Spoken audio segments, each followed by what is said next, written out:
Okay, so when we read text 1, I made the quiz. When we read text 2, you made the quiz. What are we going to do for text 3? I'll flip you for it. All right?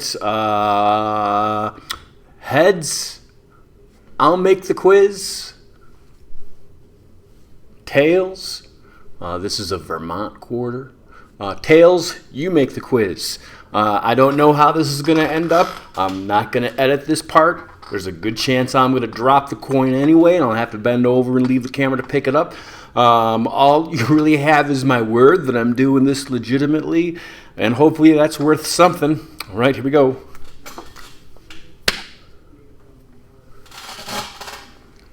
Heads. I'll make the quiz. All right, I'll make the quiz after I'm done reading this. So, all right. Oh, then you'll take the quiz. That seems fair. Text 3. All right, so let's get going. Text 3. Is urban graffiti a force for good or evil? Ban it. Legalize it. Put it behind glass. I am inevitable. Sorry, I couldn't help myself. This thing opens so Thanos-ish, which is, that's not a word. I'll start again. Ban it, legalize it, put it behind glass. No matter what city councils do, graffiti remains the scapegoat for all manner of urban ills, from burglary on one extreme to gentrification on the other. But it may have another effect on cities entirely. In the spring of 2008, the Tate Modern opened the world's first major public museum display of graffiti and street art, inviting 6 international artists to decorate its facade with enormous eye-catching murals.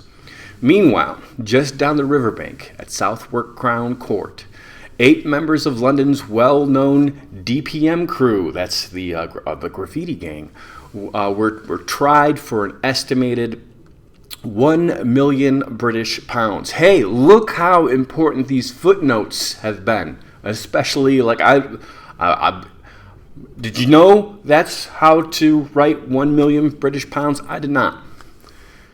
We're tried for an estimated 1 million British pounds in graffiti-related damages across the country and sentenced to a total of 11 years in prison. The biggest prosecution for graffiti that the UK, United Kingdom, has ever seen.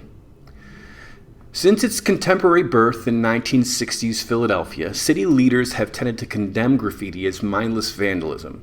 Policing later began leaning towards the broken window theory, which argues that if petty crime like graffiti is visibly ignored, suggesting general neglect, it could inspire more serious offenses.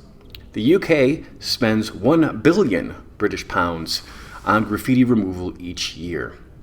But as cities seek to clean up, could graffiti's ephemeral role within the urban environment actually be good for cities? For Ben Eny, maybe that's Een. For Ben Eny, a graffiti artist whose work was gifted to Barack Obama by David Cameron, graffiti leads not to drug deals and robberies, as the broken windows theory suggests, but to something very different. If they, councils, stopped painting over them, they would get tagged and then they'd do silver stuff over it. And then, eventually, people would do nice paintings over it. The natural evolution of graffiti is that it will just turn out looking nice, he told the recent Graffiti Sessions academic conference.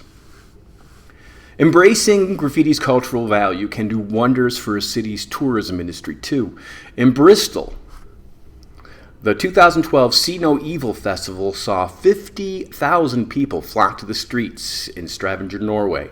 The city walls are transformed into a canvas for the highly successful annual New Art Festival. Even without a dedicated event, for every painted wall in a city, there is most likely a tour to go with it. A 3-hour graffiti walk around the streets of Shoreditch could set you back 20 pounds. And in colorful Buenos Aires, a tour of the decorated walls can cost $25. Buenos Aires is a particular fascinating example of a city where the walls talk, telling tales of a turbulent past. Here, graffiti has been continuously harnessed as a tool of political communication, resistance, and activism by citizens caught up in a cycle of military dictatorship, restored democracy, and economic collapse. Although there are laws prohibiting graffiti, the city has gained worldwide recognition for its urban art. Now a new bill proposes to assign a registry of graffiti artists to designated spots in Buenos Aires with the aim of decreasing undesirable markings elsewhere.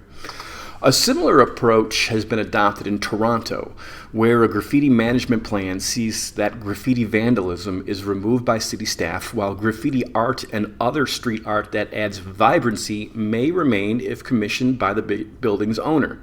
Toronto Council has even assigned an official panel of specialists to judge the value of graffiti, deciding whose markings are artistically worthy to grace the city's bricks.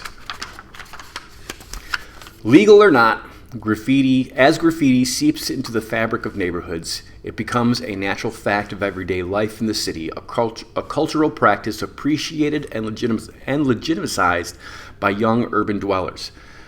Simultaneously, it is harnessed by local authorities and property owners as a method of cultural branding to create the sort of poor but sexy neighborhoods that work so well for cities like Berlin. Active curation of street art really got into full swing in pre-Olympic London when the work of a local crew was scrubbed from the walls of the River Lea navigation to make way for street art by several international artists, specifically commissioned by the Olympic Legacy's public art body.